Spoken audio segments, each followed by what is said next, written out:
Okay, in order for us to find key details in a fable, we look for three things: the characters in the story, the setting of the story, and what the characters are doing in the story. So if I read The Peasant and the Apple Tree on page 4 of our close read, I'm going to listen. As I read, I'm going to think about who the characters are. I'm going to annotate what the setting is, and I'm also going to annotate what the characters do in the story. So let me zoom in here.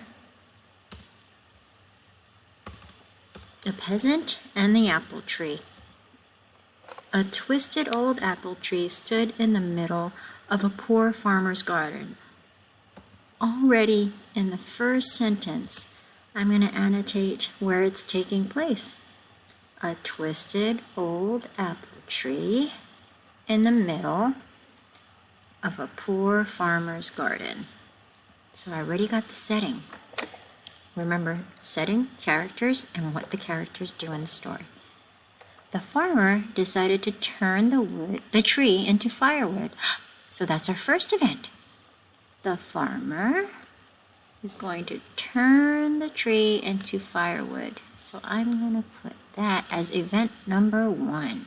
So I'm going to say 1, and I'm going to circle it. But the tree was still home to grasshoppers and sparrows. Oh, there's more characters. Grasshoppers and sparrows. And if you look at the picture or the illustration, you can see them in the tree.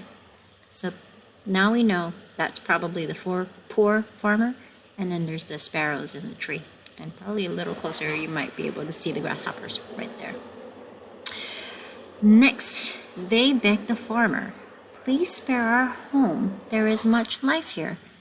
They promised to sing to the farmer while they worked his land. So I'm going to annotate it like this. This whole paragraph is event number 2 because it tells me what the sparrows and the grasshoppers are doing. They're begging for their lives, asking the farmer not to cut down the tree. The farmer paid no attention to their pleas. Instead, he chopped away at the tree. When he cut into the hollow, he found a hive full of honey. Farmer tasted the honey.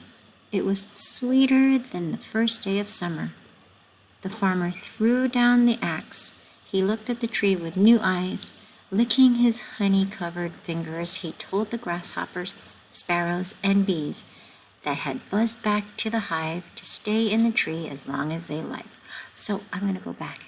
It looks like the third event that happened was that he chopped at the tree and he found the honey. And then the final event, I'm going to label it right here, is the last sentence. Number 4. He told the sparrows, the bees, and the grasshoppers to stay in the tree as long as they liked. And that's how we annotate the fable.